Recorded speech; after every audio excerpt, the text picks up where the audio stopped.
So hello friends, this is Abhishek Mishra और आज के इस वीडियो में हम लोग एसओएफ के आईएमओ के क्लास 9 के प्रीवियस ईयर क्वेश्चन पेपर का लास्ट पार्ट यानी अचीवर सेक्शन को डिस्कशन करने वाले हैं। इस वीडियो में पर्टिकुलरली आपको कई सारी चीज जानने को मिलेंगे, सीखने को मिलेंगे और आप अच्छे तरीके से क्वेश्चन पेपर सॉल्व कर सकते हो। लास्ट पार्ट है, इसीलिए इन चीजों को ध्यान में रखना जरूरी है। सबसे पहला पॉइंट है, अगर आपने सीरीज के पिछले क्वेश्चन को नहीं देखा और जानना चाहते हो तो लिंक आपको नीचे डिस्क्रिप्शन बॉक्स में मिल जाएगा। आई बटन पे क्लिक करने पर भी वो सारे के सारे वीडियोस आपको मिल जाएंगे। पर्टिकुलर प्लेलिस्ट डिजाइन है यार, अच्छे तरीके से जाकर के उन सभी चीजों को देख सकते हो।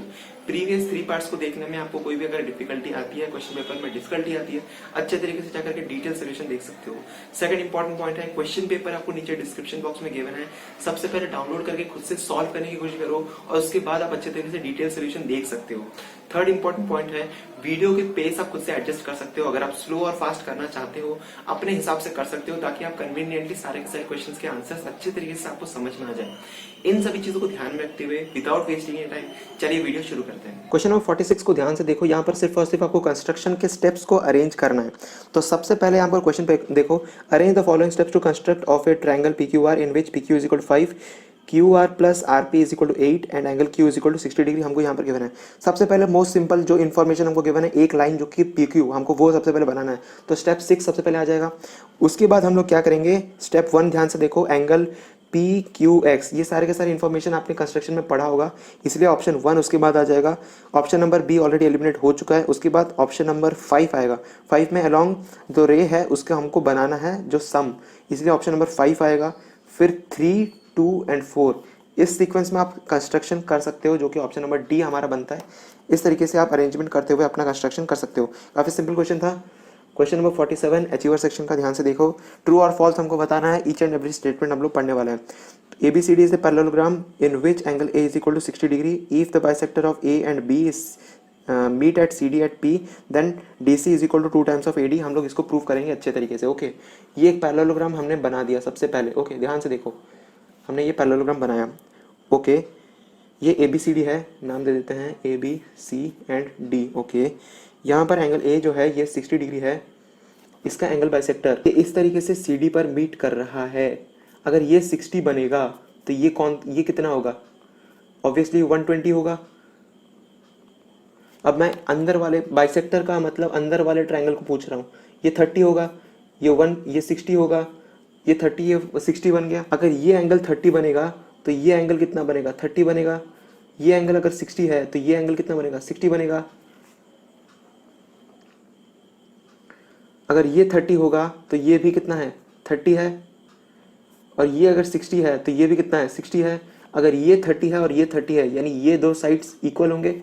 अगर ये 60 तो ये और ये इक्वल होंगे। पैरेललोग्राम में आपको अच्छे तरीके से समझ में आ गया होगा कि AD जो है वो BC के इक्वल होगा, यानी ये साइड और ये साइड दोनों इक्वल होंगे। तो हम लोग कह सकते हैं कि ये सारे के सारी चीज़ें इक्वल होने वाले हैं, यानी this equal to this equal to this equal to this. तो हम लोग काफ़ी आसानी से तरीके से कह सकते हैं कि DP is equal to PC is equal to AD is equal to BC। Okay, तो हम लोग को यहाँ पर गिवन है DC that is equal to DP plus PC that is equal to, यहाँ पर हमको 2 बार AD हम लोग लिख सकते हैं, AD plus AD that is equal to 2 times of AD। तो ये वाला हमारा स्टेटमेंट जो ऑप्शन नंबर A है वो करेक्ट होगा। इसीलिए सबको देखो अच्छे से। Diagonal of a rhombus are always equal and bisect each other at 90 degree. Option number B ध्यान से देखो, इक्वल नहीं होता है, 90 डिग्री होता है। अगर इक्वल हो जाता है तब वो रेक्टेंगल फॉर्म करता है, इसीलिए ये वाला ऑप्शन गलत है। या ध्यान से देख लो, अभी ऑप्शन नंबर C हमारा जो है वो करेक्ट आंसर आएगा, इसीलिए 47 का जो आंसर है वो C होगा। क्वेश्चन नंबर 48 की गिवन है, solve the following equation in the given figure. O is the centre of the circle, PQ is the diameter, ROS is equal to 40 degree, RTS आपको फाइंड करना है। ध्यान से देखो, मैं सर्कल सबसे पहले ड्रॉ कर देता हूँ आगे आपको समझ में आ जाए। यहाँ पर इस तरीके से एक सर्कल है, ये एक डायमीटर हमने बनाया, ये डायमीटर बन गया। ओके, और यहाँ से इस तरीके से आपको दिखाया गया है। ओके, बन गया, रफ फिगर बन गया। ये P है, ये R है, ये सेंटर हमारा O है, ये Q बन गया, ये S है, ये T है। चलो, ये R को हमने ज्वाइन किया, ये S को फिर से ज्वाइन करो और R से Q को भी हमने ज्वाइन कर दिया। ठीक है। अब ये अगर 40 बनता है, ध्यान से समझ लेना, अगर ये 40 है और ये दो साइड्स रेडियस बनते हैं, अब ध्यान से आपको एक समझने की जरूरत है कि डायमीटर है तो ये वाला एंगल 90 डिग्री बनेगा, ठीक है, ये 90 डिग्री बनेगा। अब ये एंगल कितना होगा और ये एंगल कितना होगा? सबसे पहली बात तो ये दोनों के दोनों इक्वल होंगे। ये 40 है, इन दोनों का सम 140, तो ये 70, ये 70। अगर ये 70 है और ये दोनों साइड्स इक्वल हैं क्योंकि ये रेडियस हैं, ये आइसोसेलेस ट्रायंगल बनेगा। ये 70 है तो बाकी दोनों का सम कितना होगा? 110। तो ये दोनों साइड्स कितना होगा? ये 55, ये भी 55, ठीक है। सिमिलरली आप इस ट्रायंगल को अच्छे से देख सकते हो कि ये वाला जो ट्रायंगल है, ट्रायंगल ओ क्यू एस, इस ट्रायंगल में ये O S is equal to O Q, क्योंकि रेडियस है। अगर ये 70 होगा तो ये कंप्लीट एंगल कितना होगा? 55 होगा। ये वाला भी 55, हमारे इसके साथ कोई लेना देना नहीं है। अब ट्रायंगल पी क्यू टी में ये 55 है, ये 55 है, तो ये वाला कितना हो जाएगा? ऑब्वियसली 70 होगा। होपफुली ये चीज़ आपको अच्छे तरीके से समझ में आ गई होगी। अगर समझ में नहीं आया है फिर से एक बार रिवाइज करके देख लेना, समझ में ज़रूर आएगा। तो यहाँ पर आप ऑप्शन नंबर सी को कर सकते हो। ऑलरेडी देख चुके हैं हम लोग, लेकिन हम लोग सेकंड बिट भी सॉल्व करेंगे। सेकंड बिट ज़्यादा कोई डिफिकल्टी है नहीं, मैं फिर से देख तो बना देते हैं। यहाँ पर आप देख सकते हो दो सर्कल इंटरसेक्टिंग इस तरीके से बनाया गया है। हम लोग दो सर्कल बनाते हैं, उसके बाद ये एक लाइन बना, ये एक लाइन बना। अब यहाँ से इस तरीके से जॉइन किया। डायग्राम उतना अच्छा बन नहीं रहा है पर चलेगा फिर भी। इस तरीके से ये हो गया, ओके। अब ये ए है, ये डी है, ये ई है, ये एफ है, और ये बी, ये सी, ओके। ये 78 है। अच्छा, साइक्लिक क्वाड्रिलेटरल बन रहा है ये। इस सर्कल में देखो ये साइक्लिक क्वाड्रिलेटरल बन रहा है। अगर ये 78 होगा तो ये कितना होगा? 180 माइनस 78। करने की आपको कोई ज़रूरत है? बिल्कुल नहीं है, फिर भी कर लेते हैं। 102, ये 102 डिग्री बनता है ये, ओके। अब ध्यान से देखो, अगर ये 102 है तो ये कितना होगा? स्ट्रेट लाइन के हिसाब से 78। अगर ये 78 है तो ये कितना होगा? 102। दोनों का सम कितना है? 102 into 2 that is equal to 204 degree. यानी यहाँ पर आप काफ़ी आसानी से देख सकते हो ऑप्शन नंबर सी जो है वो सेटिस्फाई कर रहा है, ओके। चलिए क्वेश्चन नंबर 49 को मूव करते हैं। 49 क्वेश्चन में बिट 1 हमको गिवन है। ध्यान से पहले क्वेश्चन पढ़ो। A conical tent of 7 metre high and radius of its base is 24 metre. What is the cost of the canvas required to make it if the square metre canvas cost is 20 rupees, okay. तो यहाँ पर हमको सबसे पहले सी S ए find करना है of the cone. C S A के लिए फॉर्मूला है pi R L is equal to C S A होता है आपका C S A of cone, okay. तो इसके लिए एल की जरूरत है। L is equal to H square plus R square का रूट ओवर। क्वेश्चन में गिवन है एच इज इक्वल टू कितना? 7, आर इज इक्वल टू कितना? 24 सेंटीमीटर। यूनिट्स लिखते रहना, एग्जाम में गलत हो जाता है, यहाँ पे लिखने की जरूरत नहीं है वैसे। तो 7 स्क्वायर प्लस 24 स्क्वायर का रूट ओवर। आसानी से सॉल्व करो, ये 25 आएगा, ओके। एल का वैल्यू यहाँ पर आपका 25 सेंटीमीटर आता है। तो सी एस ए हम लोग लिख लेते हैं, C S A is equal to 22/7 यानी पाई आर का वैल्यू 24 इंटू 25। इसी तरीके से रखो, सॉल्व करने की यहाँ पर जरूरत नहीं है। ऑप्शन नंबर 2 ध्यान से देखो। ऑप्शन नंबर 2 में यहाँ पर आपको गिवन है, हाँ यहाँ पर कॉस्ट फाइंड करना था। तो कॉस्ट के लिए आपको सिर्फ यहाँ पर extra C S A multiply by 20 करना है, तो आपको आंसर मिलेगा। मैं यहाँ पर ये सॉल्व करूँगा ही नहीं।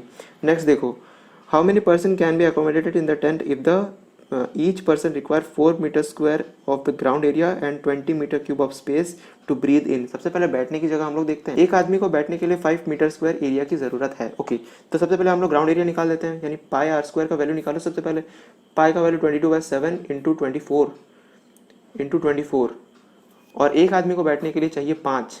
चलिए कैलकुलेट करते हैं। 22 इंटू 24 डिवाइडेड बाय 7 इंटू 5।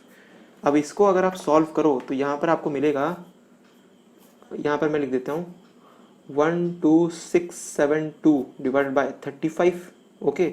इसको सॉल्व करो 362.05। अब 05 कुछ होता है क्या? इंसान का भी पॉइंट में आएगा, डेफिनेटली 362 आ जाएगा, ठीक है। अब यहाँ पर आप काफ़ी आसानी से देख सकते हो ऑप्शन नंबर सी हमारा करेक्ट आंसर आएगा, क्योंकि मुझे ऑप्शन नंबर ए कैलकुलेट करने की जरूरत नहीं है, क्योंकि बहुत बड़ा फिगर है, ठीक है। आप देख सकते हो, कैलकुलेट करो, आंसर अप्रॉक्सीमेटली कुछ उसी के आसपास आ जाएगा। सॉल्व करने की वैसे जरूरत नहीं है, कॉम्पिटेटिव एग्जामिनेशन में इसी तरीके से किया जाता है, ओके। क्वेश्चन नंबर 50 का फर्स्ट बिट देखो यहाँ पे, fill in the blanks and select the correct option. The mean of 5 number is 20 if 5 is subtracted from each number the new mean. देखो, अगर मीन ऑलरेडी गिवन है mean यहाँ पर हमको ऑलरेडी 20 गिवन है।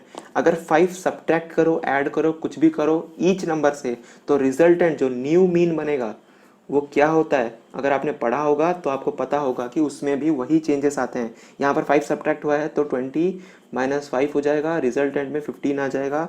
ऑप्शन नंबर बी और सी में से कोई एक करेक्ट होने वाला है। ओके, नेक्स्ट ऑप्शन देखते हैं। सेकंड यहाँ पर गिवन है मीडियन। आप मीडियन काफ़ी आसानी से फाइंड कर सकते हो। चलो हम लोग फाइंड करके देख लेते हैं। 32 अरेंजमेंट करते हैं। सबसे पहले 32, उसके बाद यहाँ पर आता है 34, ठीक है, कॉमा देते रहना, 34, उसके बाद आएगा 36, उसके बाद 37, उसके बाद आई थिंक 40, फिर 44, उसके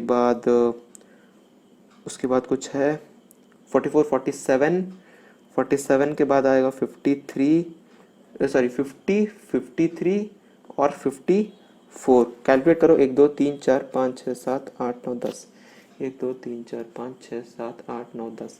10 का मीडियन क्या हो सकता है? जब इवन नंबर होता है तो हम लोग किस तरीके से फाइंड करते हैं? n/2 और n/2 + 1, इन दोनों के एवरेज को हम लोग फाइंड करते हैं, ठीक है ना। ये वाला टर्म जो होगा उसको हम लोग फाइंड करते हैं। तो यहाँ पर हमारे 10 टर्म है, 10 का आधा 5th term plus 6th term divided by 2। ध्यान से देखो, 6th टर्म 5th टर्म क्या है? 1 2 3 4 5, 44 और 40 और 44, 40 + 44 डिवाइडेड बाय 2, 42 हमारा आंसर आएगा। तो यहाँ ध्यान से देख सकते हो, ऑप्शन नंबर बी हमारा करेक्ट आंसर बनता है।